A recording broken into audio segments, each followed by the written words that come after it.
Welcome students, स्वागत है आप सबका आरबीएससी ऑनलाइन क्लासेस में।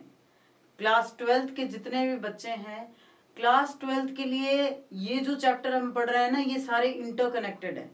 तो पॉलिटिकल साइंस में जब आप पढ़ रहे हो ना, तो हमारे साथ साथ बने रहिए, क्योंकि ये चैप्टर इस तरह से इंटरकनेक्टेड है कि पहला चैप्टर समझे बिना दूसरा चैप्टर आपको बिल्कुल भी समझ में नहीं आने वाला। बिलीव मी, बिल्कुल समझ में नहीं आएगा।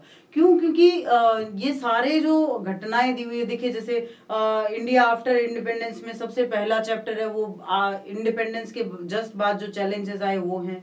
उसके बाद में वन पार्टी डोमिनेंस है। तो इस तरह से उसके बाद में प्लान्ड इकोनॉमी है। तो यानी कि आपके जो भी चैप्टर आ रहे हैं वो स्टेप बाय स्टेप है। तो अगर आप पहले से सीधे चौथे स्टेप में उतरोगे ना, तो मुंह के बल गिरोगे। तो इसलिए जरूरी है कि आप हमारे साथ साथ बने रहिए, ताकि आप स्टेप बाय स्टेप ये सारी चीजें, ये सारी घटनाएं समझ सके और याद भी कर सके। तो चलिए शुरू करते हैं। आपकी पॉलिटिकल साइंस की जो सेकंड बुक है, उसका फर्स्ट चैप्टर हमने पिछले वीडियो तक कंप्लीट कर लिया है और आज उसके क्वेश्चन आंसर की बात है। थोड़े से चेंजेस हमने ये किए हैं कि जो क्वेश्चन आंसर एनसीईआरटी के अकॉर्डिंग आए हुए हैं और आपके जो कोर्स आएगा या फिर आपके जो पैटर्न आएगा उसके अकॉर्डिंग हमें नहीं लगे, वो हमने हटा दिए हैं और कुछ इंपॉर्टेंट क्वेश्चंस ऐड किए हैं। ठीक है, तो चलिए शुरू करते हैं अपना क्यूएनए सेशन। सबसे पहला क्वेश्चन जो है वो निम्नलिखित में से कौन सा कथन विभाजन के बारे में गलत है? सबसे पहला है कि भारत का विभाजन दो राष्ट्र सिद्धांत का परिणाम था। ये बिल्कुल सही बात है। पंजाब और बंगाल धर्म के आधार पर विभाजित प्रांत थे। ये भी बिल्कुल सही बात है। उसके बाद में पूर्वी पाकिस्तान और पश्चिमी पाकिस्तान निकट नहीं थे। बिल्कुल नहीं थे। पूर्वी पाकिस्तान इस तरफ राजस्थान से सीमा लगता हुआ वो था, पश्चिमी पाकिस्तान राजस्थान की तरफ से सीमा लग रहा था और पूर्वी पाकिस्तान जो था वो बंगाल की तरफ था, जो जिसको आज हम बांग्लादेश के नाम से जानते हैं। तो ये भी एक सही कथन है। विभाजन की योजना में सीमा पर आबादी के हस्तांतरण की योजना भी शामिल थी। ये बात बिल्कुल गलत है, क्योंकि कहीं भी ऐसा नहीं कहा गया था कि आबादी का भी हस्तांतरण किया जाएगा। आबादी के हस्तांतरण की कोई भी योजना नहीं बनाई गई थी। ये जो आबादी का हस्तांतरण, हस्तांतरण नहीं, उसको हम विस्थापन कह सकते हैं। विस्थापन जो हुआ, माइग्रेशन जो हुआ, इधर से उधर जो आबादी गई, वो दरअसल बहुत बड़ी त्रासदी थी। आबादी के हस्तांतरण की या फिर विभाजन की या फिर शरणार्थियों की ऐसी समस्या, किसी भी चीज के बारे में कोई बात नहीं हुई थी, कोई योजना नहीं बनी थी। Which among the following statements about the partition is incorrect? Partition of India was the outcome of two nation theory. Of course, it was the outcome of two nation theory. Punjab and Bengal were the two provinces divided on the basis of religion. Of course, it is quite true. East Pakistan and West Pakistan were not contiguous. Contiguous तो बिल्कुल ही नहीं थे वो. The scheme of partition included a plan of transfer of population across the border. It was not right. तो हमें पूछा भी वही है कि जो इनकरेक्ट है वही बताना है. It was not right, ये सही नहीं था, लेकिन इसके अकॉर्डिंग देखा जाए तो यही हमारा सही आंसर है. So D is the right answer. Next देखते हैं, भारत का वर्तमान राजनीतिक मानचित्र ले, पॉलिटिकल मैप जो होता है ना, राजनीतिक मानचित्र, उसकी बात की गई है और इसमें राज्यों की रूपरेखा दिखाते हुए और निम्नलिखित रियासतों के स्थान को चिन्हित करना है। कुछ रियासतें हमने पढ़ी थी ना, उन रियासतों के स्थान को चिन्हित करना है। Take a current political map of India showing outlines of states and mark the location of the following princely states and the princely states are Junagadh, Manipur, Mysore, Gwalior. Junagadh आप सबको पता है कि गुजरात में था, तो उसकी स्थिति इस इलाके में थी, तो यहां हम फिल कर सकते हैं जूनागढ़ को। उसके बाद में है मणिपुर। मणिपुर जो है वो नॉर्थ ईस्ट का स्टेट है और ये है मणिपुर।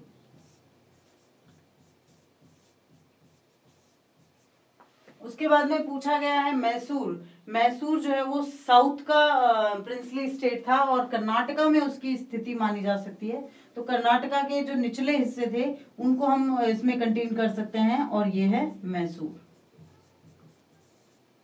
देखिए, आज तो ये सिर्फ एक शहर है, लेकिन उस टाइम पर ये पूरे राज्य हुआ करते थे। तो हैदराबाद राज्य के जो नीचे का था वो मैसूर। और उसके बाद में है ग्वालियर। ग्वालियर मध्य प्रदेश का हिस्सा था और राजस्थान से बिल्कुल सटा हुआ था, तो यहां ग्वालियर की अवस्थिति मानी जा सकती है।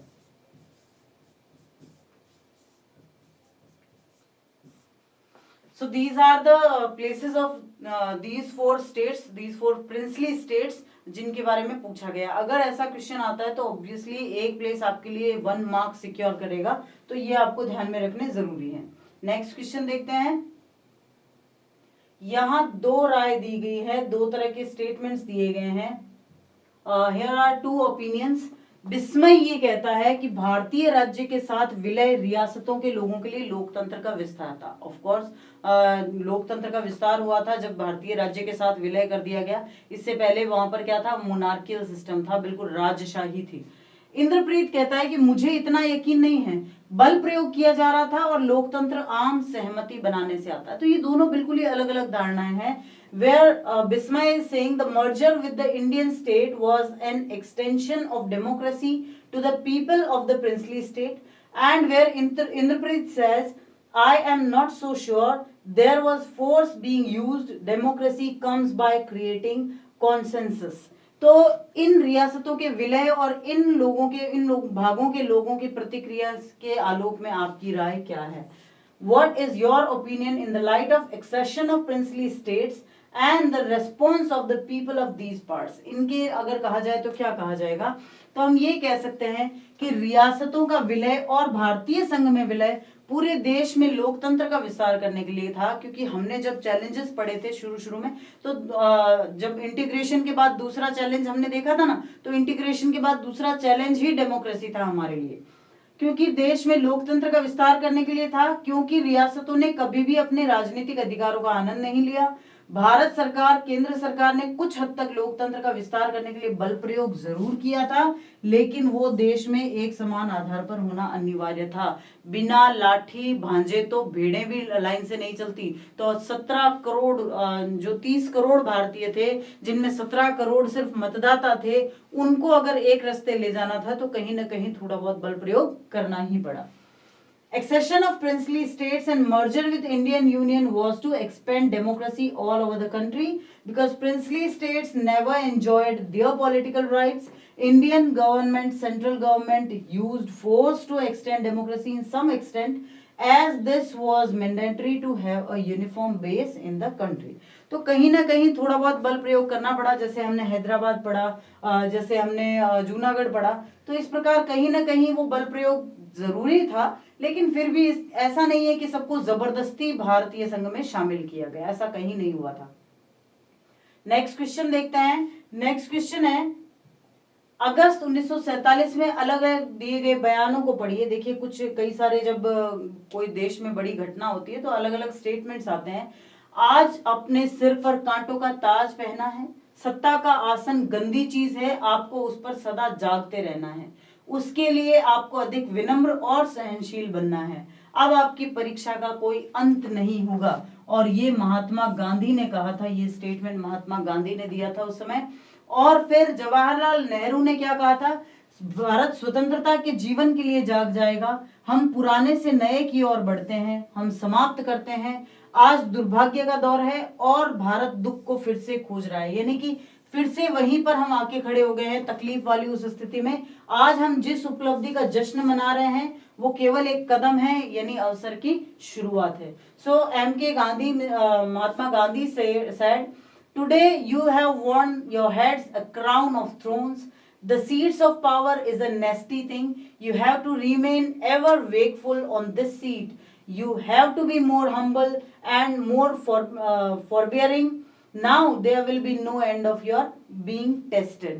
वहीं Jawaharlal Nehru stated that India will awake to a life of freedom. We step out from the old to the new. We end today a period of ill fortune and India discovers herself again. The achievement we celebrate today is but a step and opening of opportunity.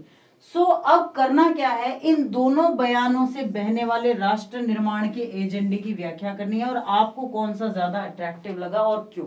ये 2 बयान आए, दोनों एक दूसरे से बिल्कुल अलग है, तो आपको कौन सा बेटर लगेगा।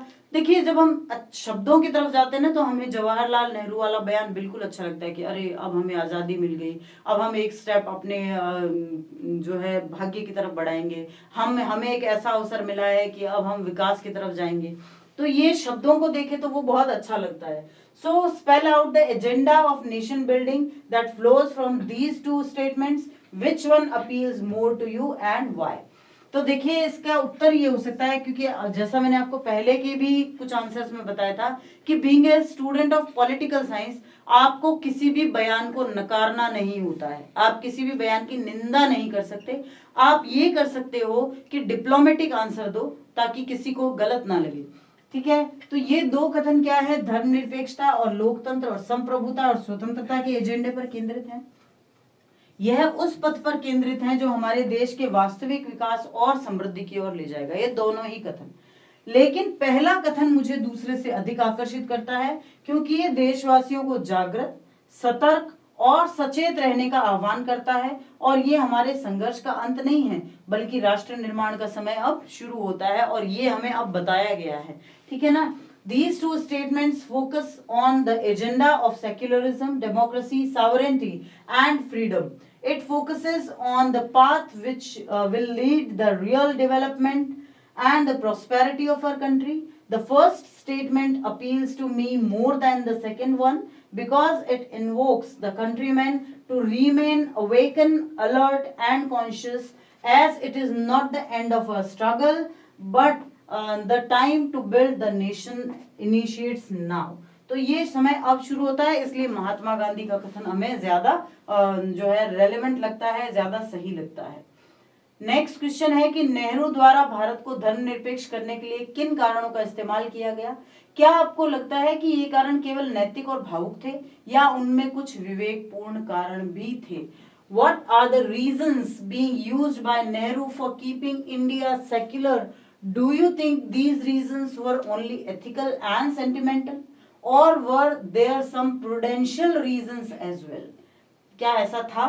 तो उसका आंसर हम लिख सकते हैं। सबसे पहले तो हम पहले पार्ट का आंसर देंगे, जो कि है नेहरू द्वारा भारत को धर्मनिरपेक्ष रखने के लिए किन कारणों का इस्तेमाल किया गया, ठीक है, किन तर्कों का इस्तेमाल किया गया। तो भारत को धर्मनिरपेक्ष रखने के क्या कारण थे? भाग लेने के दौरान सभी मुसलमानों ने भारत नहीं छोड़ा, ठीक है, कुछ मुसलमान अल्पसंख्यक के रूप में भारत में रहे और जवाहरलाल नेहरू उनके साथ बहुत सभ्य और सम्मानजनक तरीके से व्यवहार करना चाहते थे। दूसरा रीजन था, उन्होंने भारत के नागरिक के रूप में मुसलमानों की सुरक्षा और लोकतांत्रिक अधिकारों की वकालत की। So the reasons for keeping India secular, all the Muslims did not leave India during participation. Some Muslims stayed in India as a minority, and Jawaharlal Nehru wanted to deal with them in a very civilized and dignified manner. And the second reason is he advocated security and democratic rights of Muslims as a citizen of India. देखो question को आपको समझना होता है। जब हमारा partition हुआ था, जब बंटवारा हुआ था भारत का, तो पाकिस्तान का निर्माण तो वैसे ही मुस्लिम राष्ट्र के रूप में हुआ। तो उस समय एक बात ये कही जाने लगी कि जब वो मुस्लिम राष्ट्र है तो भारत हिंदू राष्ट्र बनेगा, लेकिन जवाहरलाल नेहरू ने ऐसा नहीं होने दिया। तो क्यों नहीं होने दिया, उसका रीजन पूछा गया है, ठीक है। अब दूसरा जो इस क्वेश्चन का हिस्सा है, जो ये पूछता है कि क्या आपको लगता है कि ये कारण केवल नैतिक और भावना में बहकर ले लिए गए थे? लेकिन नहीं, ये कारण न केवल नैतिक और भावुक थे बल्कि कुछ विवेकपूर्ण भी थे। क्या थे विवेकपूर्ण कारण?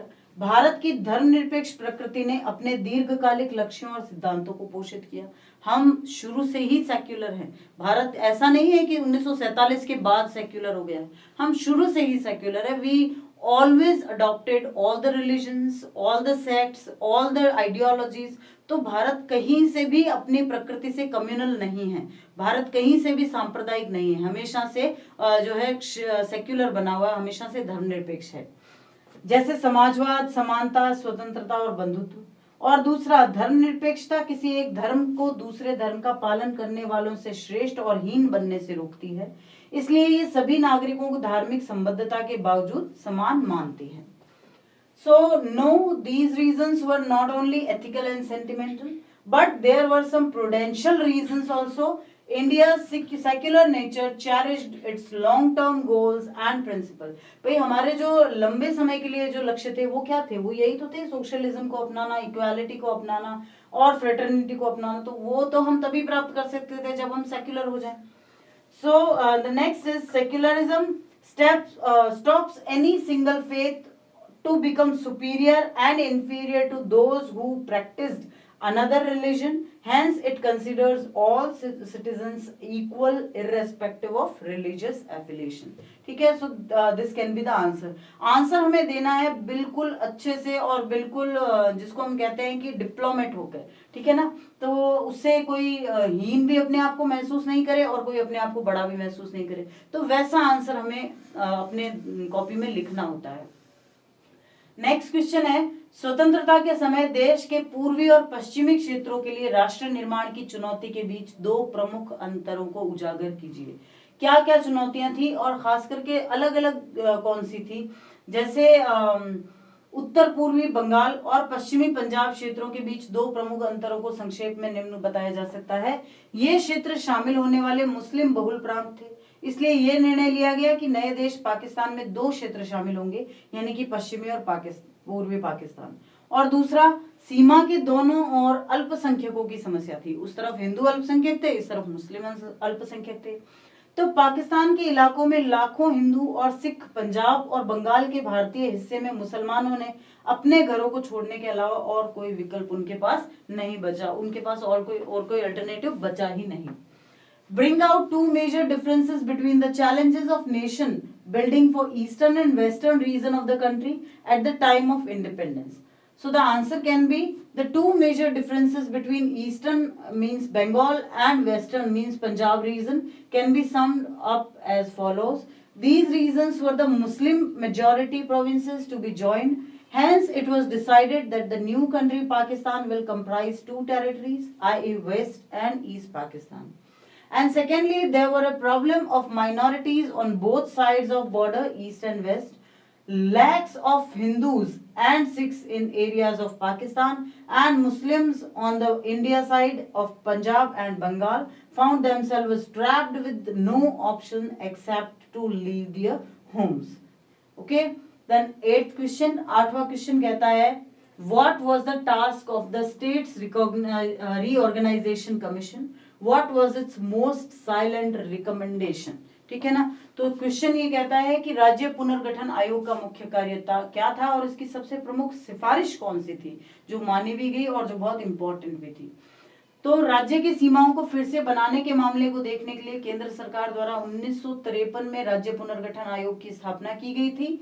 The State Reorganization Commission was set up in 1953 by central government to look into the matter of redrawing the boundaries of states.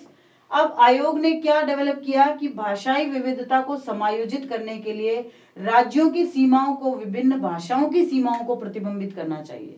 जो हमारे राज्यों की सीमाएं होंगी ना, उनको The commission evolved that states' boundaries should reflect the boundaries of different languages to accommodate linguistic diversity. और यही तो हुआ है। हम अगर गुजरात से महाराष्ट्र में जाते हैं तो भाषा में हमें पता है कि फर्क आएगा, वहां मराठी बोली जाएगी।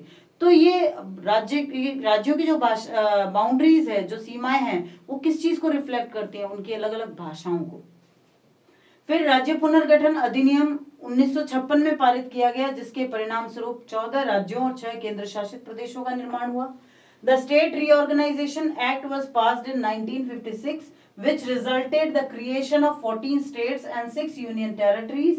इसकी सबसे प्रमुख सिफारिश क्या थी? भाषाई राज्यों का गठन, यानी कि राष्ट्र के लिए एक समान आधार तैयार करने के लिए राज्यों को उनकी भाषाओं के आधार पर पुनर्गठित किया जाएगा। Its most silent recommendation was the formation of linguistic states, i.e. to recognize states on the basis of accommodation to their languages to prepare a uniform base to the nation. ठीक है ना, तो ये इसका सबसे प्रमुख रिकमेंडेशन था। Next question ये कहता है कि ऐसा कहा जाता है कि राष्ट्र काफी हद तक एक कल्पित समुदाय है, एक बिल्कुल इमेजिनरी कम्युनिटी है जो आम मान्यताओं, इतिहास, राजनीतिक आकांक्षाओं और कल्पनाओं से जुड़ा हुआ है। अब इस कथन के आधार पर उन विशेषताओं की पहचान कीजिए जो भारत को एक राष्ट्र बनाती है। It is said that the nation is to large extent an imagined community held together by common beliefs, history, political aspirations and imagination. Identify the features that make India a nation. ठीक है ना, तो भारत ने राष्ट्र निर्माण के समय 3 चुनौतियों के सभी चरणों में खुद को साबित किया। वो 3 चुनौतियां फिर अपने आप को साबित करने की प्रक्रिया क्या थी? सबसे पहला, भारत एक धर्मनिरपेक्ष देश है जहां अलग अलग भाषाएं बोलते हैं, विभिन्न संस्कृतियों और धर्मों का पालन करते हैं ताकि उन्हें समान आस्था और विश्वासों के साथ विविधता में एकता के राष्ट्र के रूप में पहचाना जा सके। The first is India is a secular country where people speak different languages and follow different cultures and religions to be recognized as a nation of unity in diversity with common faith and beliefs। ठीक है, next है राजनीतिक आकांक्षा, लोकतांत्रिक ढांचे में राजनीतिक प्रतिस्पर्धा पैदा करने वाली सरकार के संसदीय स्वरूप के आधार पर लोकतांत्रिक व्यवस्था सुनिश्चित करना। ठीक है, the next was political aspirations ensure democratic setup based on parliamentary form of government creating political competition in a democratic framework.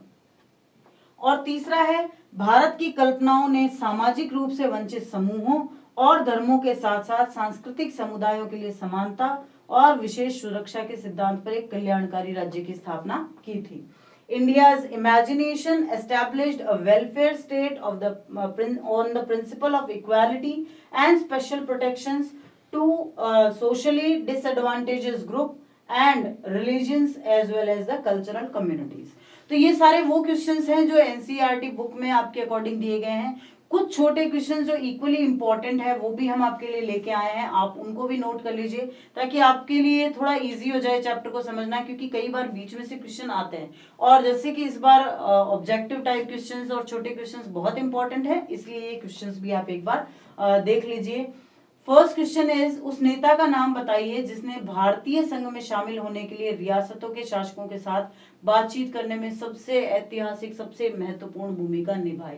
Name the leader who played an historical role in negotiating with the rulers of princely states to join the Indian union. तो सबको पता है हमारी statue of unity जिनके नाम पे बनी हुई है, तो यूनिटी, इंडिया की यूनिटी जिन्होंने बिल्कुल कंफर्म की थी, सुनिश्चित की थी, वो थे सरदार वल्लभ भाई पटेल। अब है what is meant by two nation theory. Two nation theory या द्विराष्ट्र सिद्धांत से आप क्या समझते हैं? मोहम्मद अली जिन्ना द्वारा मुसलमानों के लिए अलग राज्य बनाने के लिए टू नेशन थ्योरी प्रतिपादित की गई थी। उन्होंने ये कहा कि चूंकि भारत में दो धर्म जो है मुख्य रूप से है, तो दो राष्ट्र भी होने चाहिए। Two nation theory was propounded by Mohammad Ali Jinnah to create separate state for Muslims. फिर अगला क्वेश्चन है, 1953 के राज्य पुनर्गठन आयोग की मुख्य सिफारिश क्या थी? राज्य पुनर्गठन आयोग की मुख्य सिफारिश थी राज्यों को भाषा के आधार पर संगठित करना और राज्यों की सीमाएं भाषाई पहलुओं को भी प्रतिबिंबित कर सके ऐसा बनाना। Mention the main recommendations of the State Reorganization Commission of 1953. The main recommendation of the State or Reorganization Commission was to organize state as a language basis, and the boundaries of state could also reflect the linguistic aspects. ठीक है, तो ये state reorganisation committee की सबसे महत्वपूर्ण सिफारिश थी। फिर है 1960 में विभाजित होने वाले पहले बॉम्बे राज्य में कौन सी दो भाषाएं बोली जाती थी? जो बॉम्बे राज्य था वहां कौन सी दो मुख्य भाषाएं थी? तो गुजराती और मराठी। फिर गुजरात और महाराष्ट्र को अलग अलग किया गया। Which two languages were spoken in Bombay state before it was divided in 1960? Obviously Gujarati and Marathi. किन्हीं चार रियासतों के नाम बताइए जिन्होंने भारतीय संघ में विलय का विरोध किया। ये बहुत इंपॉर्टेंट क्वेश्चन है, आपको याद भी रखना है। ये है जूनागढ़, हैदराबाद, कश्मीर और Manipur. Name any four princely states that resisted the merger with the Indian union. ठीक है, so these were Junagadh, Hyderabad, Kashmir and Manipur.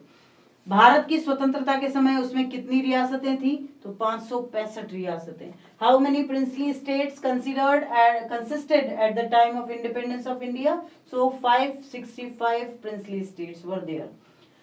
Next है देसी रियासतों से क्या अर्थ था? रियासतों पर जो है राजाओं का शासन था जिन्होंने अंग्रेजों के वर्चस्व के तहत अपने आंतरिक मामलों पर किसी न किसी नियंत्रण रखा हुआ था, तो उनको हम रियासतें कहते थे। What does it mean by princely states? Princely states were ruled by princes और who employed some form of control over their internal affairs under the supremacy of British. Okay, next is राज्य पुनर्गठन आयोग की report का आधार क्या था? किस आधार पर राज्य पुनर्गठन आयोग ने अपनी रिपोर्ट दी थी?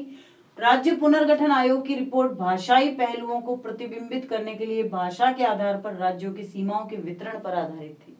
सो what was the basis of the reports of the State Reorganization Commission? State Reorganization Commission report was based on the distribution of boundaries of states on language basis to reflect linguistic aspects. ठीक है, next question, 1956 में भारत में भाषा के आधार पर राज्यों का पुनर्गठन क्यों किया गया? लोगों के बीच हिंसा और संघर्ष से बचने के लिए, राष्ट्र की एकता और अखंडता को बनाए रखने के लिए 1956 में भारत में भाषा के आधार पर राज्यों को पुनर्गठन किया गया। Why were the states reorganized on the linguistic basis in India in 1956?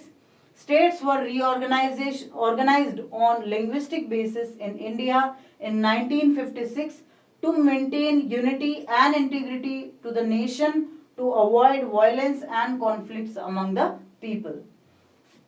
10th question है, किस कांग्रेस अधिवेशन में पुनर्गठन के भाषाई सिद्धांतों के प्रस्ताव को स्वीकार किया गया? बहुत इंपॉर्टेंट क्वेश्चन है, इसको भी आप बहुत इंपॉर्टेंट मार्क कर सकते हो अभी से। वो कांग्रेस अधिवेशन था 1920 का नागपुर कांग्रेस अधिवेशन, in which Congress session proposal for linguistic principle of reorganization was accepted. It was the Nagpur Congress session of 1920. उस आंदोलन का नाम बताइए जिसने आंध्र क्षेत्र के लिए अलग से प्रांत की मांग की थी। विशाल आंध्र आंदोलन ने मांग की थी कि तेलुगु भाषी क्षेत्रों को मद्रास प्रांत से अलग करना चाहिए, जिसका वो एक हिस्सा थे, और एक अलग आंध्र प्रांत में उनको बसाया जाना चाहिए। Name the movement which demanded the separate province for Andhra region. The Vishalandhra movement demanded that Telugu-speaking areas should be separated from Madras province, to which they were a part, and be made into a separate Andhra province. Next है, अमृतसर और कोलकाता सांप्रदायिक क्षेत्र क्यों बन गए थे? अमृतसर और कोलकाता सांप्रदायिक क्षेत्र बन गए क्योंकि मुसलमान हिंदू और सिख बहुसंख्यक क्षेत्र में नहीं जाना चाहते थे, और दूसरी ओर हिंदू भी और सिख भी मुस्लिम बहुल क्षेत्रों से दूर रहना चाहते थे। तो ऐसा जो पहली चीज है कि मुसलमान हिंदू और सिख बहुसंख्यक क्षेत्र में नहीं जाना चाहते थे, वो हुआ था अमृतसर में, और हिंदू और सिख भी मुस्लिम बहुल क्षेत्रों से दूर रहना चाहते थे, वो हुआ था कोलकाता में। Why did Amritsar and Kolkata become communal zones? Amritsar and Kolkata became communal zones because Muslims did not wish to move into areas of Hindu and Sikh majority, and on the other hand, Hindus and Sikhs also wanted to stay away from the areas of Muslim predominance. तो ये थे question and answer जिसमें हमने नवाचार करते हुए कुछ बहुत इंपॉर्टेंट क्वेश्चंस को भी शामिल किया है। जल्दी ही मिलेंगे अगले वीडियो में, जहां हम शुरू करेंगे हमारा सेकंड चैप्टर, जो कि है कांग्रेस डोमिनेंस का, किस तरह से कांग्रेस का प्रभुत्व बना रहा शुरुआती सालों में, शुरुआती दशकों में। तो जल्दी ही मिलते हैं अगले वीडियो में, जहां हम स्टार्ट करेंगे हमारा नेक्स्ट चैप्टर। आपको ये Q&A सेशन कैसा लगा, अपने कमेंट बॉक्स में लिख के जरूर बताइए। तब तक के लिए थैंक यू।